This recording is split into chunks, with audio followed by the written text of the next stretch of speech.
복음의 양면성. 본문은 누가복음 22장 39절에서 46절인데, 자, 한번 누가복음 교동문으로 읽었지만 한번 누가복음 22장 39절부터 46절 중에 한 절만 읽겠습니다. 42절. 누가복음 22장 42절만, 복음의 양면성. 이르시되 아버지여, 만일 아버지의 뜻이거든 이 잔을 내게서 옮기시옵소서. 그러나 내 원대로 마옵시고 아버지의 원대로 되기를 원하나이다 하시니.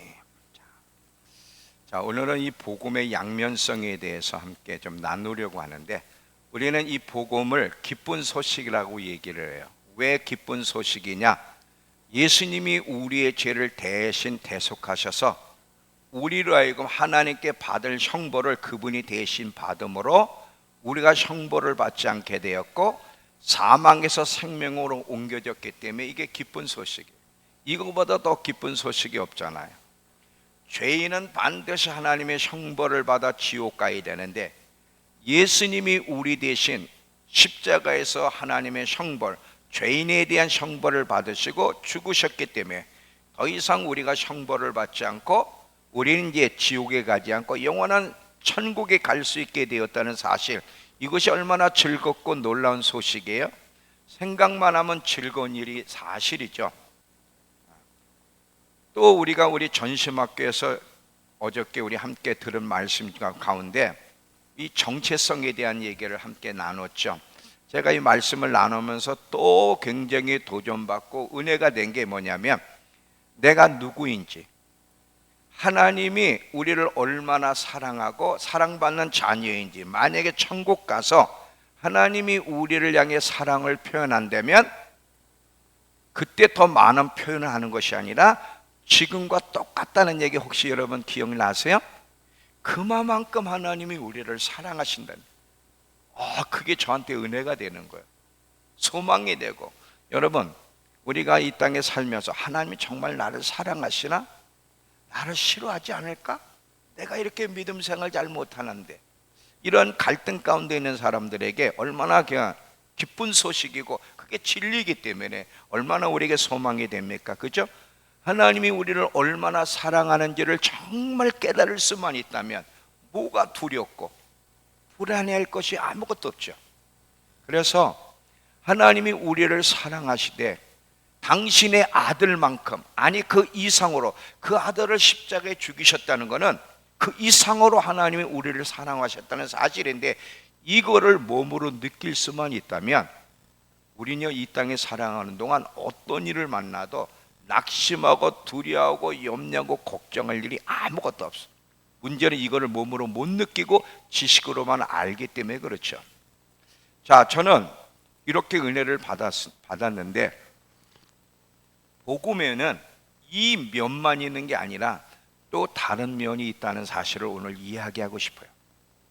왜냐하면 복음에는 두 가지 양면성이 있어요. 예를 들면 하나님의 주권에 대한 얘기, 거기에 또 인간의 책임에 대한 얘기, 이게 어떻게 보면 모순되는 것 같아요. 자, 한번 성경으로 예를 들면 사도행전 13장 48절을 한번 보세요. 사도행전 13장 48절을 보시면, 자, 이렇게 나와 있습니다. 나왔죠? 이방인들이 듣고 기뻐하여 하나님의 말씀을 찬송하며 영생을 주시기로 작정된 자는 다 믿더라. 여기 보면 영생을 주시기로 이미 작정됐다는 거예요. 그러면 영생을 주시기로 작정된 자는 영생을 얻겠네. 이제 하나님의 이것이 이제 예정서를 주장하는 분들의 이야기거든요. 그 다 예정돼 있네. 그런데 성경은 또 다른 면을 이야기해. 특별히 계시록에서 이것을 많이 강조하는데, 계시록은 인간의 책임에 대해서 많이 강조하는데, 이기는 자에게는 이런 걸 주겠다. 행한 대로 갚아주리라, 심은 대로 거두리라는 이런 말씀이 나오는 걸 보면 이 아까 사도행전 13장과는 좀 모순되는 것처럼 느껴지기도 해요. 사실은 우리가 이해에 부족해서 오는 거지 모순되는 것은 아닌데 이런 양면성이 있단 말이에요. 이미 작정된 자가 있다고 말하면서 행한 대로 갚아주리라 말씀하셨거든. 이것을 어떤 면에서는 우리 이 땅에 사는 동안 어떤 부분은 조화를 시키지만 어떤 부분은 조화를 못 시켜. 인간의 한계 때문에. 자, 이렇게 두 양면성이 있는데, 자, 우리 지금 기쁜 소식, 하나님이 우리를 구원하기 위해서 당신의 아들을 보내서 십자가에 죽게 하심으로 이제 우리로 하여금 더 이상 형벌받지 않고 사망에서 생명으로 옮겨졌다는 기쁜 소식과 함께 복음에는 또 어떤 부분이 있느냐면 우리 자신을 하나님께 온전히 바쳐야 된다는 부분이 있다는 거예요. 그런데 사람들은 이 뒷부분은 듣고 싶어 하지 않고 껄끄러워합니다. 그런데 복음은 이 두 가지가 복음이에요. 하나님을 진정으로 주인으로 인정하고, 잘 들어보세요, 우리의 모든 권리를 하나님께 이양하고 하나님께 항복해야 된다는 것도 아주 중요한 복음이라는 거예요. 이 두 가지 양면성이 있어요. 제가 오늘 설교를 길게 안 할 거예요, 정말. 왜냐하면 여러분들이 이걸 이해를 해야 되기 때문에 이 뒷부분을 제가 좀 강조하면서 우리가 지금 잃어버리고 있는, 놓치고 있는 이 부분에 대해서 좀 강조를 하려고 하니까 길게 하면 여러분 생각에 이게 또 집중이 안 돼서 짧게 핵심만 얘기할 테니까 잘 한번 들어보세요. 이 뒷부분은요 우리가 잘 안 들어. 왜냐하면 불편을 주는 말씀이기 때문에 전달도 다 안 하지만 듣기가 어렵습니다. 그런데 여러분, 이 뒷부분도 앞부분과 마찬가지로 핵심적인 진리라는 거 아세요? 둘 중에 하나를 놓치면 안 되는 거예요. 둘을 다 붙잡고 있어야 돼. 오늘 제가 이 뒷부분에 대해서, 이미 앞부분은 우리 아들이 너무 저는 못 따라가. 제가 설교를 들으면서 야, 어떻게 저런 메시지를 저 나이에 전할 수 있지? 제가 그냥 놀랍네. 그것뿐이에요. 그래서 제가 저 부분을 내가 전하면 안 되겠구나. 그래서 우리 아들에게 맡기고 저는 이 뒷부분을 제가 좀 강조하고 싶은데, 자, 잘 들어보세요. 하나님은 우리의 구원자이실 뿐 아니라 우리의 주인이 되신다는 거예요. 근데 여러분, 주인이 되신다는 게 무슨 뜻일까요? 예수를 믿는 선에서 머물면 안 되고 그분을 진정 우리의 주인으로 인정하는 삶을 살아야 되는데, 그분을 주인으로 인정한다는 게 뭔지를 여러분 정말 알아야 돼요. 이 부분을 정말 알고 살아가는 사람은 정말 소수인데, 잘 들어보세요. 이 예수님을 주인으로 인정한다고 하는 것이 무슨 뜻인지 먼저 성경 본문을 좀 보면서 이야기하겠습니다. 로마서 14장 7절에서 9절을 보시면, 자, 우리 중에 누구든지 자기를 위해 사는 자가 없고 자기를 위해 죽는 자도 없다. 우리가 살아도 주를 위해 살고 죽어도 주를 위해 죽나니 그러므로 사나 죽으나 우리가 주의 것이로다. 이를 위하여 그리스도께서 죽었다가 다시 살아나셨으니 그분이 십자가에 죽으시고 부활하신 이유가 뭐냐면 곧 죽은 자와 산 자의 주가 되려 하심이라. 그러니까 그분이 죽으시고 부활하신 이유는 산 자와 죽은 자의 주가 되기 위해서. 그러면 그분이 주가 되신다, 그분을 주인으로 인정한다는 게 뭐예요? 더 이상 자기를 위해 살지 않고 자기를 위해 죽지 않고 오직 주를 위해 살고 죽는 삶을 이야기하는 거예요. 자, 이번엔 로마서 12장 1절에서 2절을 한번 또 보겠습니다. 그러므로 형제들아, 내가 하나님의 모든 자비하심으로 너희를 권하노니 너희 몸을 하나님이 기뻐하시는 거룩한 산제사로 드리라.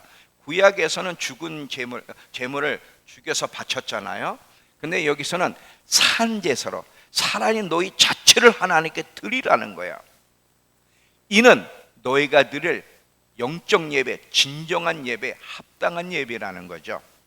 너희는 이 세대를 본받지 말고, 이 세대는 자기를 위해 살아가, 항상 자기 뜻대로 살아가는 이 세대를 본받지 말고 오직 마음을 새롭게 함으로 변화를 받아 하나님의 선하시고 기뻐하시고 온전한 뜻이 무엇인지를 분별해서 네 뜻대로 살지 말고 하나님 뜻대로 살도록 너를 산제물로 바치라는 거예요.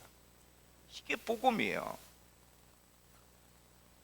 더 이상 구원받은 백성들은 더 이상 자기 뜻대로, 자기가 하고 싶은 대로, 자기 방식대로 살아서는 안 되고 오직 하나님의 뜻을 따라 살아가는 사람이 복음을 믿는 사람들이에요. 이해가 되세요? 자, 잘 들어보세요. 여러분, 앞부분은 많이 들었고 또 이제 들을 거예요. 앞부분도 계속 붙잡아야 돼. 기쁜 소식을 붙잡아야 되는데 이 뒷부분은 여러분 듣기 쉽지 않습니다. 왜냐하면 잘 안 전해요. 이 껄끄러운 얘기거든. 잘 보세요. 회개한다는 게 뭘까? 회개한다는 건 주님, 저 도둑질한 거, 거짓말하는 거 회개하면, 그것도 물론 회개지만 그거는 회개 본질적인 게 아니에요. 그건 그냥 하나의 열매인데 본질적인 게 뭐냐면 자신을 기쁘게 하며 살던 삶을 주님을 기쁘시게 하는 삶으로 바꾸는 걸 얘기해요. 항상 우리가 자기가 원하는 선택을 하며 살았단 말이죠. 회개한다는 것은 더 이상 나 자신을 위해서가 아니라, 나를 기쁘게 하기 위한 선택이 아니라 이제 하나님을 위해서, 하나님이 기뻐하는 일이라면 선택하겠다고 하는 게 회개야. 자신에게서 하나님께로 돌아가는 거야. 우리 자신을 하나님께 온전히 드리고 항복하는 것이 정말 진정한 회개야. 이게 이렇게 회개하며 사는 사람들이 얼마나 있을까요? 여러분, 정말 거듭난 사람은 이제는 주님께 우리 자신을 바치는 데까지, 항복하는 데까지 이르러야 돼. 우리의 모든 권리와 소유권을 주님께 이양하는 데까지 나아가지 않으면 이건 진정한 복음이 될 수 없다.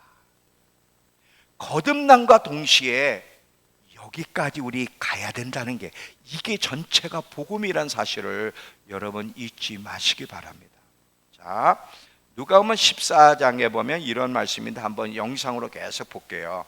누가복음 14장 24절부터 26절을 보시면, 이 이제 양면성을 지금 계속 제가 다양한 성경 예를 통해서 설명을 할 건데, 자, 이르시되 어떤 사람이 큰 잔치를 배설하고 많은 사람을 청하였더니 잔치할 시간에 청하였던 자들에게 종을 보내어 가로되 오소서 모든 것이 준비되었나이다 하매 다 일치하게 사양하여, 하나는 가로되 나는 밭을 샀음에 불갑을 나가 보아야 하겠으니 청컨대 나를 용서하도록 하라 하고, 또 하나는 가로되 나는 소 5겨레를 샀음에 시험으로 가니 청컨대 나를 용서하도록 하라 하고, 또 하나는 가로되 나는 장가 들었으니 그러므로 가지 못하겠노라 하는지라. 종이 돌아와 주인에게 이르되 그대로 고하니, 이에 집주인이 노하여 그 종에게 이르되 빨리 시내 거리와 골목으로 나가서 가난한 자들과 병신들과, 말이 참 힘드네, 병신들과 소경들과 저는 자들을 데려오라 하니라. 종이 가로되 주인이여 명하신 대로 하였으되 오히려 자리가 있나이다. 주인이 종에게 이르되 길과 산울가로 나가서 사람을 강권하여 데려다가 내 집을 채우라. 내가 너희에게 말하노니 전에 청하였던 그 사람은 하나도 내 잔치를 맛보지 못하리라 하였다 하시니라. 여기 보면 예수님은 복음잔치에 누구든지 와서 먹도록 허락하셨어요. 원하는 사람 누구든지 와서 구원의 잔치에 참여하게 초청을 하셨는데, 근데 이 말씀 바로 뒤에 뭐가 있는지를 여러분 보세요. 자, 이 말씀 뒤에 26절, 27절과 33절을 읽어드리겠습니다. 지금 누구든지 와서 복음의 잔치에 참여하라고 초청과 함께 이 말씀이 같이 나온다는 거예요. 무릇 내게 오는 자가 자기 부모와 처자와 형제와 자매와 및 자기 목숨까지 미워하지 아니하면, 다시 말하면 미워한다는 건 정말 가족들을 미워하라는 얘기가 아니라 나보다 더 사랑해서는 안 된다. 우선순위를 똑바로 하라는 거죠. 네. 미워하지 아니하면 능히 나의 제자가 되지 못하고, 누구든지 자기 십자가를 지고 나를 쫓지 않는 자도 능히 나의 제자가 되지 못하리라. 그러면 33절에 보니까 이와 같이 너희 중에 누구든지 자기 모든 소유를 버리지 아니하면 능히 내 제자가 되지 못하리라. 두 가지가 다 나오는 거 보이세요? 우린 뒷부분을 듣기가 참 어렵습니다. 그리고 뒷부분은 붙잡고 싶지도 않고요. 왜냐하면 다 포기하라는데, 항복하라는데 얼마나 힘든 얘기예요. 근데 이게 복음이라는 거. 예수님이 죽으시고 부활하신 것은 바로 이런 사람, 여기까지 가는 사람이 되게 하시기 위해서 주님이 오셨다. 주님이 주인 되셨다는 건 바로 이것을 얘기하는 거예요. 자, 또 보겠습니다. 이번에는 이 향유 옥합을 깬 여인의 이야기인데, 마태복음 26장 6절에서 13절에, 자, 예수께서 베다니 문둥이 시몬의 집에 계실 때에 한 여자, 이름이 안 나와요. 요한복음 12장에서는 베다니 마리아라는 이름이 나오는데 여긴 이름이 안 나오고 그냥 한 여자가 매우 귀한 향유 한 옥합을 가지고 나와 식사하시는 예수의 머리에 부으니, 제자들이 보고 분하여 가로되 무슨 의사로 이것을 허비하느냐? 이것을 많은 값에 팔아 가난한 자들에게 줄 수 있었겠도다 하거늘, 예수께서 아시고 저희에게 이르시되 너희가 어찌하여 이 여자를 괴롭게 하느냐? 저는 내게 좋은 일을 하였느니라. 가난한 자들은 항상 너희와 함께 있거니와 나는 항상 함께 있지 아니하리라. 이 여자가 내 몸에 향유를 부은 것은 내 장사를 위하여 함이니라. 내가 진실로 너희에게 이르노니 온 천하에 어디서든지 이 복음이 전파되는 곳에는 이 여자의 행한 일도 말하여 저를 기념하라 하시니라. 이 여자가 행한 일의 의미가 뭔데? 주님의 십자가 사건과 연결시켜서 주님의 그 복음 십자가를 전할 때마다 이 여인의 행함도 전하라는 거예요. 도대체 이 여인이 뭘 했는데, 이 여인의 행한 이것이 어떤 의미가 있기에? 아까도 제가 언급했죠. 지금 이 마태복음에서는 여자 이름이 마리아지만 마리아 이름이 언급되지 않고 한 여인이, 보통 여인의 의미를 이야기하는데 한 여인이 이렇게 썼어요. 왜냐하면 이 일은 어떤 특별한 사람만이 하는 것이 아닌 그리스도인이라면 다 이렇게까지 해야 된다는 걸 강조하기 위해서 한 여인이라고 표현했고, 또 하나는 이 일을 행한 사람이 중요한 것이 아니라 오직 우리에게 중요한 분은, 주목받아야 될 분은 존귀하게 여김을 받아야 되고 정말 대접받기 합당하신 분은 예수님이기 때문에 사람의 이름이 없는 거예요. 바울이 이런 고백을 했죠. 빌립보서 1장 20절부터 21절을 보세요. 빌립보서 1장 20절부터 21절에 바울이 이런 얘기를 합니다. 자, 나의 간절한 기대와 소망을 따라 아무 일에든지 부끄러워하지 아니하고 지금도 전과 같이 온전히 담대하여 살든지 죽든지 내 몸에서 그리스도가 존귀하게 되게 하려 하나니, 이는 내게 사는 것이 그리스도니 죽는 것도 유익함이라. 우리에게 존귀한 분, 우리가 주목해야 될 분은, 우리에게 합당한 영광을 받을 분은 사람이 아니라 하나님, 예수님이시기 때문에 한 여인이 이렇게 나와요. 이 여인 마리아인데 이 여인이 그럼 행한 일은 뭘까? 이 여인의 행함에 무슨 의미가 있기에 복음이 전해지는 곳에 이 여인의 행함도 같이 이야기해 주라고 말씀하고 있는 것일까?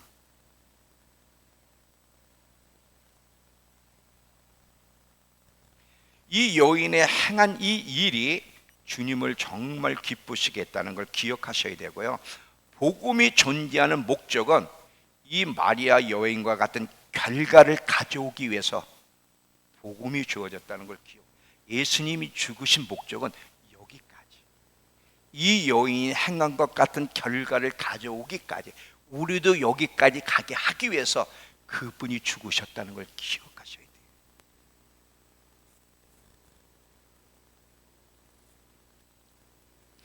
많은 사람들이 예수를 믿는데 예수님과 어떤 관계까지, 어떻게 관계를 맺어야 옳은 것일까? 이제 이것이 많은 사람들의 숙제인데, 많은 사람들은 예수를요 자기들의 유익과 목적의 수단으로 많이, 예수를 믿으면 천국 가고, 예수를 믿으면 영상 복락을 얻고, 예수 믿으면 잘 될 거고, 예수 믿으면 그분이 지켜줄 거고, 많은 경우는 예수님이 목적이 아니야, 수단이지. 그런데 그리스도는 우리 자신의 삶의 이유가 되고 목적이 되고 전부가 돼야지 수단이 되어서는 안 된다는 거예요. 우리의 모든 권리와 소유권을 주님께 이양하면서 따라가야 돼. 이 여인의 행함이 바로 이것을 얘기해. 자기를 다 내놓잖아요. 복음에는 이 두 가지가 다 같이 있다는 사실을 여러분 기억하셔야 돼요. 많은 사람들이 늘 부르는 노래 중에 하나가 있죠. 예수 믿으면 영생 얻고 복락을 누린다는, 우리 찬양 한번 얼렁. 많은 사람들이 부르는 노래, 좋아하는 노래 한번 우리, 저는 이 노래를 혼자 하다가 잘 이게 안 맞아서 제가 우리 혜란이한테 부탁했으니까 1절만 한번 불러봅니다. 여러분 가사를 보시고요. 우리가 늘 부르고 좋아하는 내용이 뭐냐?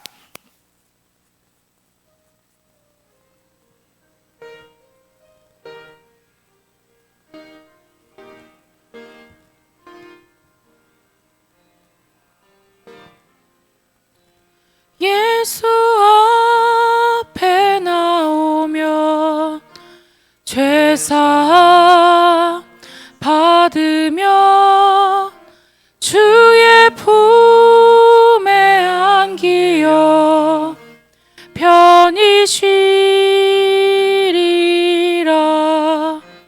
우리 주만 믿으며 모두 구원 얻으며 영생 복락 멸류관 확실히 받겠네.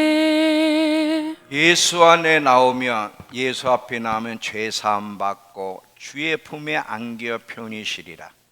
우리 주만 믿으면 모두 구원 얻으며 영생 복락 멸류관 확실히 받겠는데, 맞아요. 계속 불러야 돼. 근데 여기서 끝나면 안 돼. 주님 말씀하시면 내가 나아가리라. 주님 뜻이 아니면 내가 멈춰서리라.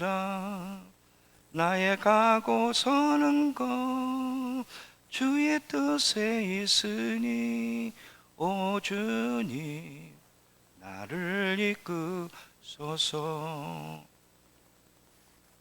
여기까지 가야 돼. 여기까지. 예수 믿으면 영생 복락 얻는 것뿐만 아니라 이제 그분이 주인이고 나는 더 이상 주인이 아니기 때문에 그분의 뜻이 아니면 나는 갈 수도 없고 선택할 수도 없고, 내가 가고 서는 것 오직 그분 뜻에 있으니 하나님 내 뜻대로 마옵시고 당신 뜻에 내가 부합된 삶을 살기를 원합니다라고까지 가야 되는 거예요. 가야 되는 거예요. 예수님은 우리의 구원자일 뿐 아니라 진정한 우리의 주인이시기 때문에, 우리는 그분의 것이기 때문에 주님께 항복하는 데까지 항복합니다.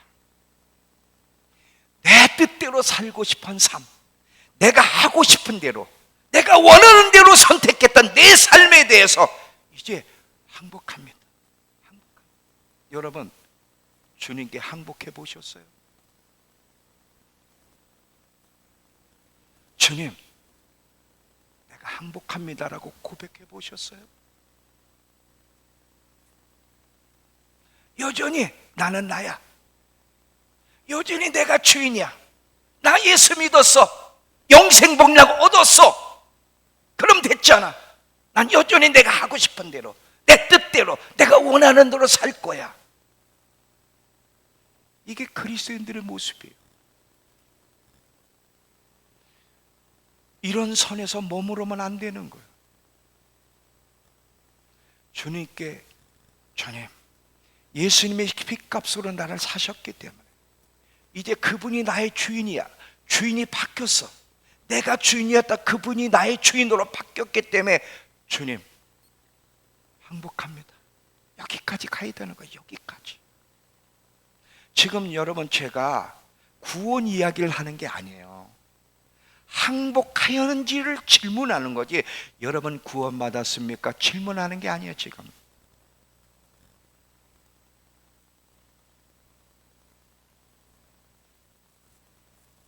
이제는 우리의 삶에 대한 뜻과 의지를 그분이 가지고 계시다는 것, 나의 모든 권리를 그분이 가지고 계시다는 것, 이제는 나는 그분께 나의 모든 권리를 이양해야 된다는 사실을 알고 고백하고 있느냐는 거지. 무슨 말하는지 이해가 되시죠? 저 오늘 아침에, 사실은 매일매일 고백하는 거지만 오늘 아침 다시 이 설교하기 전에, 주님, 제가 항복하지 못한 게 있습니까? 저는 날마다 주님, 제가 이거 고백하는 게 즐거워요. 사실은 어려운 고백이에요. 왜 어려운 고백인지, 다 포기하겠다는 거, 주님을 위해서라면 다 포기했다는 게 참 어려운 고백이거든요. 근데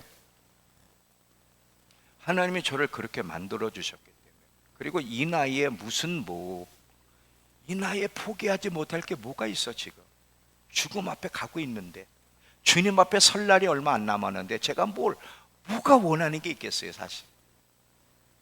그래서 저는 늘 이 고백을 하는데, 오늘도 하나님께 질문을 해서, 하나님, 제가 항복하고 있지 않은 게 있습니까? 내려놔야 될 게 뭐죠?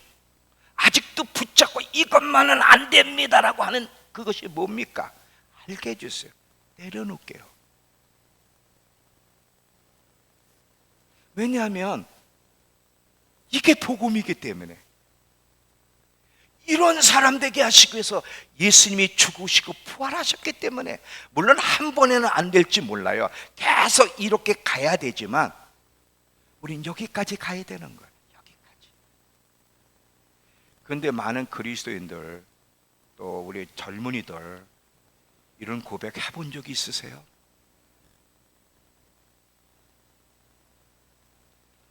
항복합니다란 말이 참 가벼운 말은 아니에요. 왜냐하면 뭔가를 주님이 요구하시는 거예요.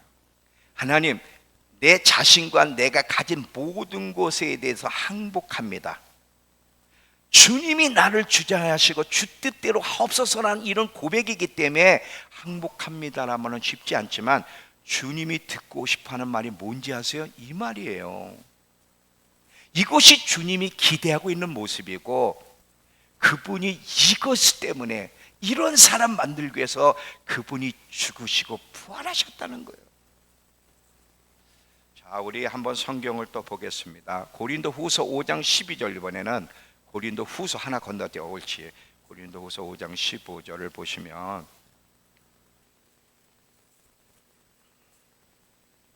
너무 그냥 막 긴장에 힘을 줬더니 허리가 아프네.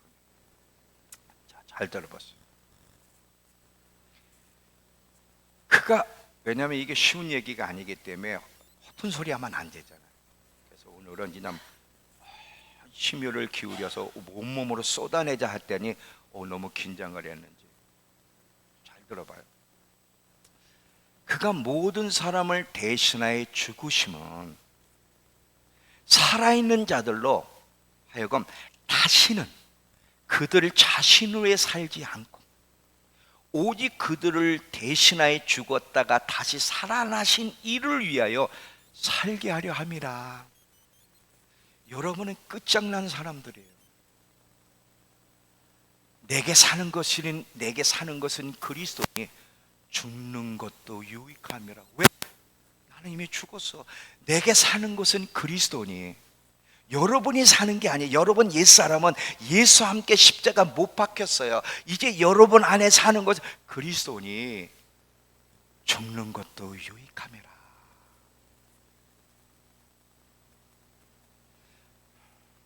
그러면 뭐를 항복하라는 걸까?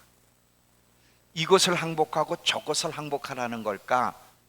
물론 개인마다 항복해야 되는 그 내용들이 차이가 있어요. 어떤 사람은 이것을 항복해야 되고 어떤 사람은 저것을 항복해야 되지만 근본적으로는요, 우리 의지를 항복하라는 거예요. 의지. 내가 하고 싶은 거, 내 의지, 내 뜻대로 하고 싶은 이 자체를 항복시키라는 거예요. 주님께, 주님의 의지로 우리의 삶을 이끌어 달라고 고백하는 주님, 나의 모든 권리를 주님께 양도합니다. 이제 내 삶에 대한 통제권은 나에게 없습니다. 주님의 통제권을 가지고 계십니다. 나를 통해서 오직 주의 뜻만 이루어지시옵소서. 이게 항복한다는 거예요. 말 어려워요? 어렵진 않죠. 나 지금 인도네시아 말 하는 거 아니에요. 인도네시아 말 할지도 몰라요. 하나 있다. 큰아빠. 나 큰아빠를 웬 큰아버지 작은아버지 부르나 그랬더니 큰아빠가 why 왜 이게 큰아빠라는 그거 하나는 배웠어요.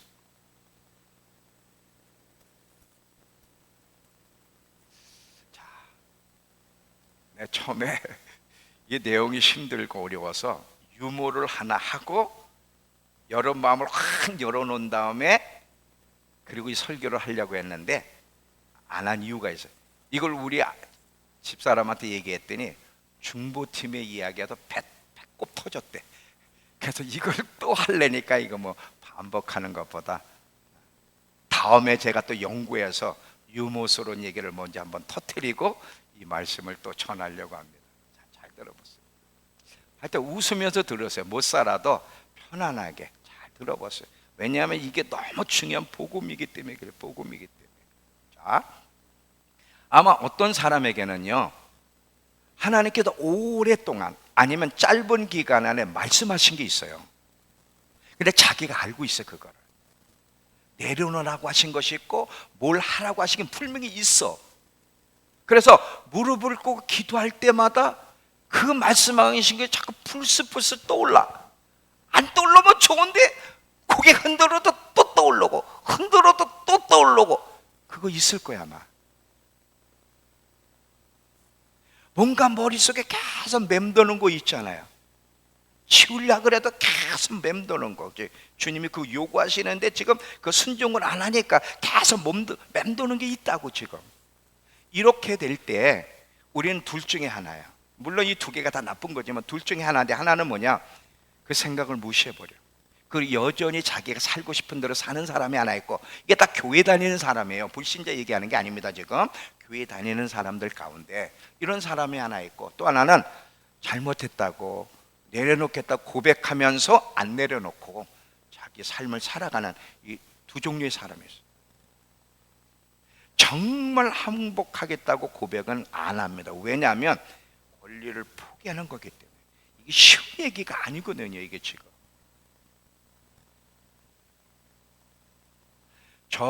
이런 고백을 주님이 저를 통해 받으시기까지 참 오랫동안 기다리시면서 연단시키셨는데, 이제서야 저는 주님 항복합니다라고 정말 고백할 수 있죠. 나는 주님의 노예라고 말할 수 있어. 이 베드로후서 1장 1절을 보면, 자, 베드로후서 1장 1절을 보세요. 베드로후서 1장 1절에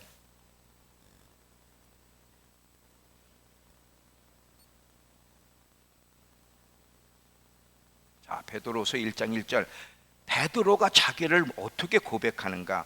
예수 그리스도의 종이요 사도인 시몬 베드로, 자기를 어떻게 고백? 나는 예수님의 종이라는 거예요. 여기서 종이라는 것은 쉽게 말하면 노예라는 거야. 전적인 그분의 소유물이라는 거야. 나는 얼마나 자신 있게 나는 내가 아니라 나는 주님의 노예, 전적인 그분의 소유물이요. 너무 당당하게 얘기해. 왜냐하면 그는 정말 그렇게 살고 있기 때문에. 근데 우리가 나는 주님의 종이라고 얘기하기 어려운 이유는 뭐냐면 태도를 포기해야 돼. 어떤 것을 포기하기 때문에 우리가 그렇게 말을 못해. 우리는. 근데 사도 바울도 보면 참 예수 믿기 전에 그는 기회가 많았잖아요. 근데 예수 믿고는 다 기회를 포기하고 뭐라 그래? 예수 그리스도를 알고 얻는 일을 위해서는 모든 것을 다 포기할 수 있다고 고백을 했어. 그는 당당하게 나는 예수의 종이라고 말했던 사람이고, 베드로도 뭐라고 그러냐면 나는 예수의 종이요, 나는 그분의 노예, 나는 그분의 것이야. 나의 모든 권리는 그분이 가지고 계셔. 그분의 지시를 따라 움직여야 될 그런 사람이라고 당당하게 얘기한단 말이야. 당당하게. 여기까지 가야 되는 것. 지금 못 갈지 모르지만, 가고 있는 과정일지 모르지만, 주님이 죽으시고 부활하신 이유는 이런 사람 만드시기 위해. 이런 사람. 베다니 마리아가 그 옥합을 깬 것을 다양하게 해석할 수 있지만, 복음이 전해지는 곳마다 이 여인의 일도 기념하라 그러네. 도대체 이 여인이 이 행위가 어떤 의미를 주고 있느냐, 이런 의미를 주고 있다는 거예요. 이런 의미. 자, 예수님도 이 항복하는 문제에 있어서 씨름하셨는데 그거를 한번 오늘 보겠습니다. 아까 누가복음 22장 39절 42절 이 교동문 안에 있지만, 자, 한번 보겠습니다. 42절만 한번 띄워주세요. 자, 예수님도 이 항복의 문제가 쉽지 않기 때문에 실험한 걸 보면, 자, 예수께서 나가서 습관을 따라 감람산에 가심에, 자, 제자들도 따라갔더니, 지금 요 말 전에 무슨 얘기가 있냐면 22절 최후 만찬 얘기가 있어요. 최후 만찬을 한 다음에 이 사건이 있는 거예요. 22장 안에 다 있습니다. 이게 최후 제자들과 함께 최후 만찬, 즐거운 만찬을 하고 나서 이 사건이 있는 거예요. 예수께서 나가서 습관을 따라 감람산에 가심에 제자들도 따라갔더니 그곳에 이르러 그들에게 이르시되 유혹에 빠지지 않게 기도하라 하시고, 그들을 떠나 돌 던질 만큼 가서 무릎을 꿇고 기도하여 이르되 아버지여, 만일 아버지의 뜻이거든 이 잔을 내게서 옮기시옵소서. 예수님은 죽으러 오신 걸 알아. 근데 죽어야 된다는 십자가, 이 고난의 잔, 이 고난의 잔, 죽어야 된다는 이 아버지에 대해서 항복하러 오셨지만 그분의 자아가 지금 갈등을 느끼는 거예요. 그래서 만일 아버지의 뜻이거든 이 잔을 내게서 옮기시옵소서. 마태복음엔 할 수만 있다면 이 잔을 내게서 지나가게 하옵소서. 예수님도 자기의 의지를 아버지께 드려 죽으라고 하는 명령 앞에 자기 의지를 드리는 이 문제를 가지고 지금 갈등하셨어요. 어떤 분은 이런 질문할 수 있어요. 예수님은 하나님의 아들이시고 이미 죽으신다는 걸 아셨고 항복하는 삶을 사셨는데 그분이 이 항복 문제에 갈등하셨겠습니까? 라고 질문할지 모르지만 아니에요. 그분은 하나님이시지만 100% 인간의 모습을 가지고 오셨기 때문에 우리가 겪는 것을 그 이상으로 겪으신 분이에요. 지금 이분도 아버지의 뜻을 알았어요. 죽어야 된다, 십자가에 죽어야만 인간이 살 수 있다는, 예수님이 대신 형벌을 받아야만 인간이 형벌을 받지 않고 구원을 받는다는 이 고난의 잔을 마셔야 된다는 걸 아셨지만 그 앞에서 지금 갈등을 느끼는 거예요. 여러분, 항복이 어렵다는 거 다 주님도 아세요. 근데 항복해야 돼. 항복해야만 아버지 뜻 구원이 이루어지잖아요. 만약에 예수님 나 항복 안 하겠어요, 항복 힘들어요, 싫어했더라면 어떻게 우리에게 이 구원의 기쁜 소식이 전해졌겠습니까?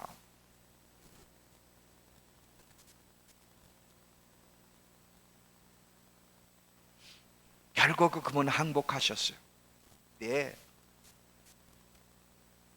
이 잔을 꼭 마셔야 된다면 내 뜻대로 마옵시고 아버지의 뜻대로. 이미 예수님은 자기의 모든 권리를 아버지께 이양했어요. 그렇기 때문에 저 이상 자기 뜻대로 하고 싶어도 못하는 거예요. 내 뜻대로 마옵시고 아버지의 뜻대로. 나 이거 하고 싶지만, 나 저렇게 하고 싶지만, 이거 갖고 싶지만, 이거 누리고 싶지만 아버지의 뜻이 아니라면 나 그거 내려놓겠습니다라고 고백해 본 적이 언제예요? 언제 그런 고백을 해보셨어요? 언제? 예수님처럼 나 죽고 싶지 않지만 이게 아버지의 뜻이라면 네, 내려놓겠습니다. 아버지의 뜻이 내 뜻이 되길 원합니다. 아버지의 마음이, 아버지가 원하는 것이 내가 원하는 것이 되길 원합니다. 아버지가 내려놓으라면 전 내려놓겠습니다. 그 고백을 언제 해보셨어요?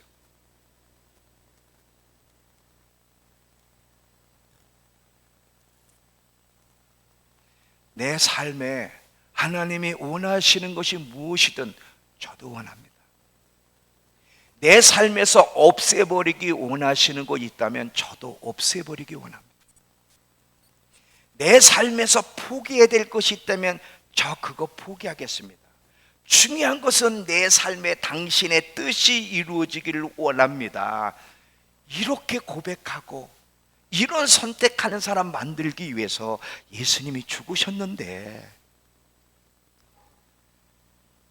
예수 믿으면 영생복락 얻었다는 거예요.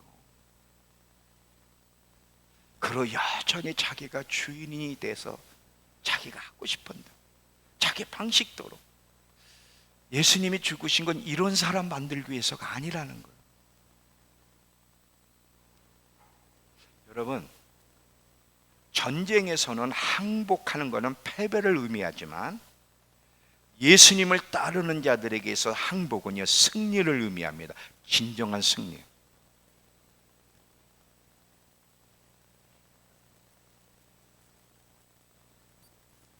야곱의 야복강을 보세요.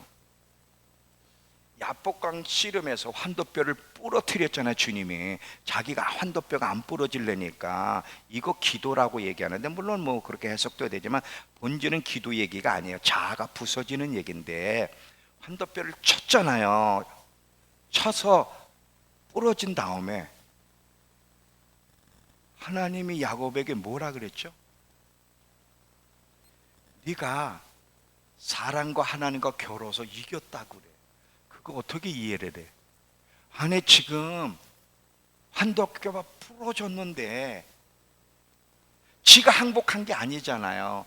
주님이 항복시켰단 말이죠. 근데 뭐라 그러냐? 네가 나와 겨뤄서 이겼다는 거예요. 이게 어떻게 이긴 거지? 여러분, 하나님 앞에 항복하는 게 정말 승리, 이기는 자의 모습이라는 거 아세요? 세상에서는 항복하면 패배지만 하나님께는 항복하면, 하나님께는 이게 승리예요. 승리.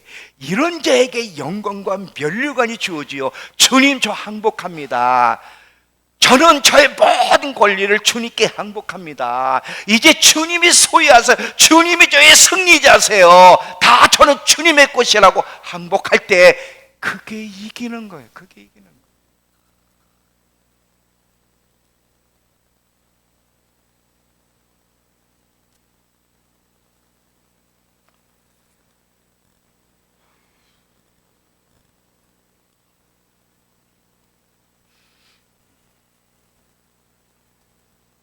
우리 그리스도인들의 지금까지 살아오면서 어떻게 살았는지를 한번 제가 보면서 이제 마무리할게. 잘 들어보세요.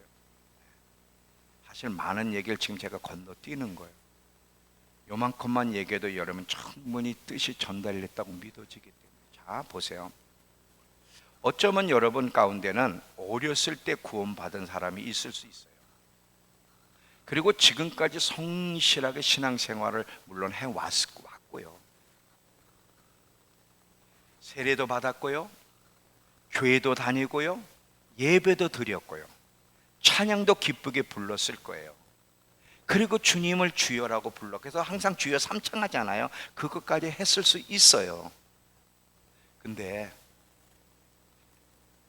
정말 주님을 주인으로 인정하며 사느냐, 고백하는 것과 인정하고 사는 것은 다른 문제예요.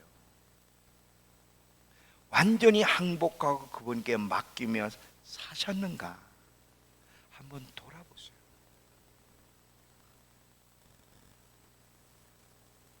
저는 당신이 원하는 걸 원합니다.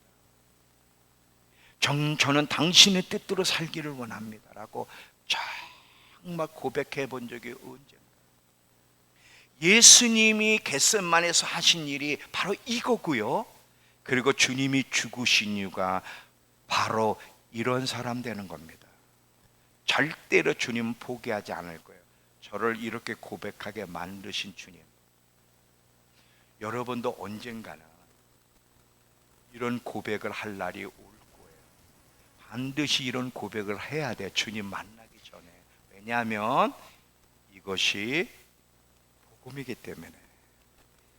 이것이 우리 육체로는 즐겁지 않을지 모르지만 이것이 기쁜 소식이기 때문에. 복음에는 이 두 양면성이 있다는 거. 그래서 여러분 이제부터 자꾸 인식하는 거예요. 나는 내가 주인이 아니야. 예수 믿는 그 순간부터 주인이 바뀌었어. 나는 나에게 통제권이 없어. 그분이 나의 통제권을 가지고 계셔. 모든 거. 주님 뜻이라면 내가 이렇게 가고 싶은데 그게 주님 뜻이 아니라면 멈춰설 수 있고, 나는 가기 싫지 않지만 주님의 뜻이 가라 그러면 갈 수 있어야 되고. 왜냐하면 그것이 내가 지금 살아가는 이유야. 그것이 내가 구원받은 이유이기 때문에 자꾸 여러분이 하고 싶은 거, 갖고 싶은 거, 누리고 싶은 거 자꾸 챙기려고 애를 쓰지 말고, 지금 여러분 머릿속에 맴도는 거 있죠. 기도만 안 하면 자꾸 그게 떠올라. 지금 지우려고 그래도 자꾸 떠오르는 거, 그거 하나님 포기 안 한다는 거. 포기 안 한다는 거. 지금도 기다리고 참 그분은요, 저를 봐도 나 같으면 속 터져서 막 뒤집어졌을 것 같은데, 우리 자식들 이렇게 보면 이렇게 기다리다가 한계가 있잖아요. 참아야지. 그러다가 참아야지 하다가 한계가 짧아 원래. 그러다가 탁 나가잖아요. 하나님의 인내심을 좀 닮았습니다. 하나님요, 저요. 제가 어느 때는 성도들 보면 죄송해요. 너무 우리 성도들이 귀하지만 어느 때는 속 터질 때가 있어. 내가 안본에서 설교하면서 깜짝 놀랐다니까. 내가 지금 믿음교에서 설교하는 줄 착각했다 그랬잖아요. 막 안본 속 터지더라고. 뭐 아멘도 안 하고 반응 없는 것까지 좋아. 거기다 시커머니까요. 이게 더 나한테 덤벼드는 것 같아요. 완전 얼굴이 시커매가지고. 참 우리 성도들 한 분 한 분이 너무 귀한데 솔직히 어느 때는 속 터질 때가 있거든요. 그래서 막 속 터져가지고 괴로워. 저러면 안 되는데. 그때마다 하나님이 깨닫게 하신 게 있어요. 동영아, 나 너 30년을 기다려줬어. 그때 지금도 그래. 눈시울에 눈물이 나. 나 너 사람 만드느라고 30년 기다려줬어. 너 지금 몇 년 기다렸다고 속 터지니? 사람 네가 못 바꿔.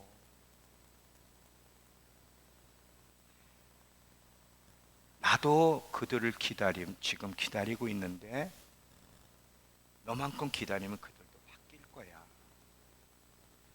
기다리는 법을 배워. 지금 네 눈에 보이는 대로 사람들을 보지 말고 네가 원하는 모습으로 네 성도를 바라보며 기대하며 기다려. 내가 너를 기다리고 내가 너를 키운 것처럼 나도 너희 성도들을 내가 키울 거야. 그래서 하나씩 배워. 그래서 톡 터지는 마음을 고치고, 하나님은 나 때문에 얼마나, 근데 하나님은 저한테 나 너 때문에 속 몇 번 터질 줄 몰랐다, 이런 얘기 한 번도 안 하세요. 그냥 저 때문에 속 터졌다는 얘기는 안 하고, 설교 들었잖아요. 전심학교에서 그렇게 나를 나만 보면 기뻐하신다고. 그게 하나님 아버지의 마음이거든. 우리가 그 마음을 배워야 되는 거예요. 그냥 속 터지는 모습을 보는 게 아니라 그럼에도 주님의 마음을 가지고 성도 한 분 한 분을 바라보며 기대하고 기다리면 반드시 바뀐다는 거지. 여러분, 예수님이요, 제자들을 위해 3년 동안 같이 있을 때 제자를 바뀌었습니까? 안 바뀌었어요. 오히려 예수님 앞에서 같이 십자가를 져야 될 상황에 나 살려러 도망갔어. 그든 예수님 죽기 전까지 누가 첫째냐 속 터지게 싸워 속을 새겼어. 근데 예수님은 믿었고 알았고 기다렸어요. 뭐냐? 반드시 뿌려진 사랑의 씨앗은 반드시 때에 거둔다는 거. 사랑의 씨앗은 반드시 거둔다는 거. 예수님의 제자에게 사랑의 씨앗을 뿌렸을 때 예수님 때는 못 거두셨지만 반드시 주님이 걷게 하신다는 거. 예수님이 죽으신 다음에 성령이 임하여 그들도 사랑의 사도로 하나님을 위해서 목숨을 내걸었잖아요. 바뀌었단 말이지. 예수님은 아셨어. 반드시 뿌려진 씨앗이 반드시 저들에게 열매를 맺을 것. 자기 때가 아닐지는 몰라도. 마찬가지예요. 하나님, 주님이 저를 통해 말 뿌려진 씨앗이 제 잣대에서는, 제 시간대에서는 열매를 혹 못 맺을지 모르지만 저도 믿습니다. 반드시 뿌려진 이 생명의 씨앗은 때에 열매를 맺을 거라는 거 제가 믿습니다. 그래서 제가 성도들 한 분 한 분을 볼 때마다 속 터지는 사람으로 보는 게 아니라 소중한 사람, 주님이 바라보듯이 바라보며 기다리고 인내하고 축복하게 하옵소서.